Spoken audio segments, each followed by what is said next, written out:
Alors que Naeldor prit soin d'un Adril comateux, Edward donna une potion à Julius pour le soigner.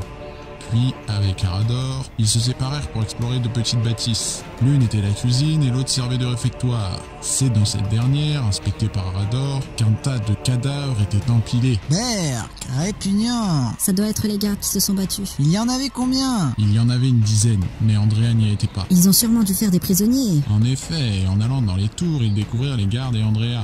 Elle était dans un piteux état, attachée, les vêtements débraillés, le visage roué de coups. Les orques l'avaient violée. Les salopards! Les pauvres. Lorsqu'elle vit nos héros, son regard à leur égard, ayant abandonné tout espoir, retrouva une énergie supplémentaire, celle de la vengeance. Ils ne vont pas s'en sortir comme ça. Ils vont voir ce qu'il en coûte de s'en prendre à la principauté d'Arly. Alors que tout le monde était dehors, Edward sentit qu'il était le moment pour lui de faire un discours convaincant. Il devait remobiliser les troupes. Bien que son discours ne fût pas très bien engagé, par chance, un rayon lunaire lui donnait la stature d'un grand chef de guerre. Il dira plus tard dans ses écrits personnels: le but de ce jeu, ce n'est pas de gagner, mais que je sois populaire. J'ai hâte de le voir en première ligne contre les orques. L'âme d'un grand. Andrea put entendre des bribes de conversation entre les orques et leur chef, comme elles parlaient leur langue. C'est bien pratique ça. Elle comprit que les orques qui avaient attaqué le fort étaient des éclaireurs censés permettre le débarquement d'une importante armée qui serait chargée de prendre le nord. Mais c'est terrible. Ils comptaient allumer des braseros sur chacune des tours pour faciliter aux troupes le repérage. La montée des eaux fait décidément bien leur affaire. Andrea proposa au groupe de rester avec elle, d'allumer les braseros et d'abattre quelques navigations orques à l'aide des catapultes présentes en haut des tours, puis de fuir une fois les orques approchés en direction de Vireux. Pendant ce temps, ces hommes rejoignaient le petit village afin de se reposer et de commencer à préparer les défenses. La bataille aura lieu là-bas. Là, ça ne rigole plus du tout. Décidément, elle est bien courageuse. Une fois les hommes partis, ils montèrent sur les deux tours. Un groupe était composé d'Edward, Arador et Naeldor, et l'autre d'Andrea, Julius et Adril. Alors que le ciel était dégagé, laissant apercevoir la lune, une légère brise caressait nos héros. Le calme qui régnait cachait leur nervosité, car cette fois c'était la guerre qui leur faisait face.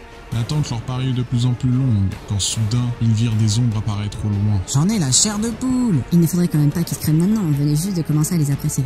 Quoique, en ce qui concerne Edward... Ouais, il ne faudrait surtout pas qu'il meure. Mais c'est exactement ce que je voulais dire. Edward, en voyant les orques arriver, posa son pied sur le muret de la tour, dégaina son sabre, qui était en fait une épée longue, et hurla « Tirer !» avant de se faire rappeler à l'ordre par Arador. Même dans les pires situations, il reste débile.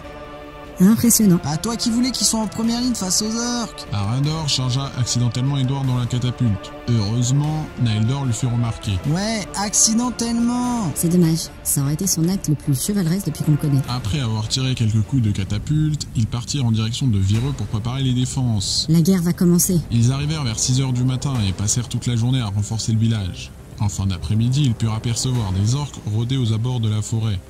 Puis vint la nuit. Nos 4 aventuriers étaient sur les remparts de la porte sud avec quelques soldats d'Andrea pendant que le reste, gardes et villageois, s'étaient répartis à l'est et à l'ouest. Alors que la tension montait, ils purent distinguer grâce aux lumières des formes se mouvoir. Leur démarche était étrange car lente et déséquilibrée. C'est qu'une fois qu'elles étaient suffisamment près qu'ils comprirent qu'ils avaient face à eux des zombies. Et pas n'importe lesquels. Ils étaient la réanimation des gardes morts à Fort Boueux. Quelle horreur! Les monstres, ils n'ont aucune pudeur. Adril tenta d'apaiser la vague d'horreur traversant les rangs, mais malheureusement son discours n'eut aucun effet. En même temps, c'est Adril, hein. Constatant que les flèches n'affectaient pas les zombies, ils décidèrent d'ouvrir les portes et de les laisser rentrer afin de les attaquer. Andrea dit aux héros qu'elle et ses hommes en prendraient la moitié. Ils vont les latter. Oui. Nos héros sont les plus forts. Ah, tu parlais d'eux. Alors qu'ils se rapprochaient des héros, Naeldor en crama un avec son éclair.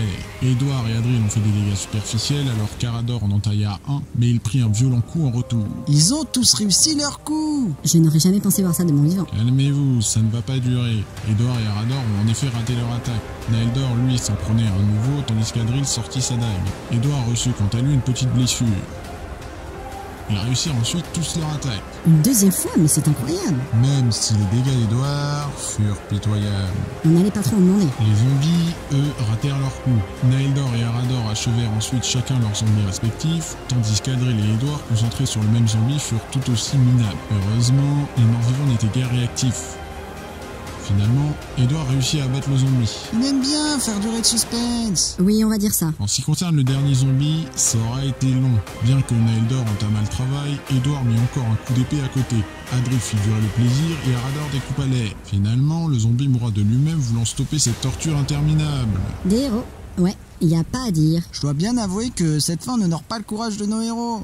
Après un instant de calme, les orques sortirent de la forêt et chargèrent le village. S'ils n'avaient pas réussi à prendre la porte avec les zombies, alors ils escaladeraient les remparts. Armés de grappins, des centaines d'orques arrivèrent s'amasser sur les bords de Vireux. Puis une première pluie de grappins s'abattit sur la palissade en bois. Les défenseurs décochèrent des flèches et essayèrent de décrocher les grappins. Mais parfois, certains orques arrivaient à poser le pied sur le chemin de garde. Des combats intenses commençaient alors à s'engager. Comment s'en sont-ils sortis? Edward a été le plus performant dans ce domaine, trouvant des grappins qu'il détacha, faisant tomber les orques qui tentaient d'escalader les remparts et tuant ceux qui étaient dessus.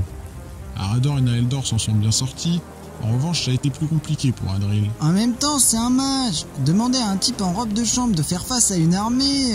C'est toujours mieux qu'une sphère lumineuse. Tu appartiens à l'association de défense des robes de chambre ou quoi? Et nous nous opposons à l'association des boules magiques. Retire ça, ne m'appelle pas comme ça. Pourquoi? J'aime pas. Bien. Boule magique. Saloperie de fée. Je ne voudrais pas vous déranger pendant vos chamailleries, mais à moins que vous décidiez de lancer une grande guerre, revenons à mon histoire. Ouais. Avec plaisir. Ils réussirent à repousser les assauts orques. Si quelques-uns étaient rentrés à l'intérieur et avaient fait quelques dégâts, ils furent vite arrêtés. Ils m'ont l'air de bien s'en sortir. En effet, ils arrivèrent à minimiser les pertes. Les orques ont alors battu en retraite pour préparer leur prochaine attaque. Après quelques instants d'attente, ils virent des feux s'allumer dans la forêt. Les orques réapparaissent, une tête de mort dessinée sur le visage, frappant leur bouclier et invectivant le village. Dans le même temps, les chants ténébreux des chamans faisaient monter au sein des hommes un frisson de terreur. Les ordures, ils n'en ont pas fini. Edward prit alors une profonde inspiration puis s'avança. Il sentit alors une lourde main gantée se poser sur son épaule et lui dire « Laisse fils, c'est à moi de le faire ». Ah, excellent. Ce n'est pas cool ça. Arador monta alors sur son cheval et commença son discours avant de se faire couper par Naeldor. Il perdit alors le fil de ce qu'il disait, créant un moment de flottement et le rire d'Edward. Ah, tout ça pour ça. Même Edward aurait fait mieux. Il réussit quand même à dire quelque chose autour du fait que ce jour n'était pas arrivé. Bref, cela remotiva les troupes qui hurlèrent en retour aux orques. Après 2 heures d'une interminable attente, l'assaut commença. On va enfin savoir si l'aventure se termine là. Et si on a écouté toute cette histoire pour rien? Arador voulut ouvrir les portes en leur fonçant dessus accompagné des 3 autres chevaux, marmonnant que Gandalf allait arriver. Je crois qu'on a perdu le chevalier. Il ne m'a pas l'air bien. Edward l'encouragea à y aller. Heureusement, Naeldor et Adril réussirent à ramener le chevalier à la raison, bien que son argument du « ils seront surpris » fut drôlement efficace. Heureusement qu'il y a 2 personnes compétentes dans ce groupe. Les orques commencèrent à sortir de la forêt en ligne, suivis des chamans qui continuaient leurs incantations. Mais faites-les taire. Oh, mais ne t'inquiète pas, ils se sont tus.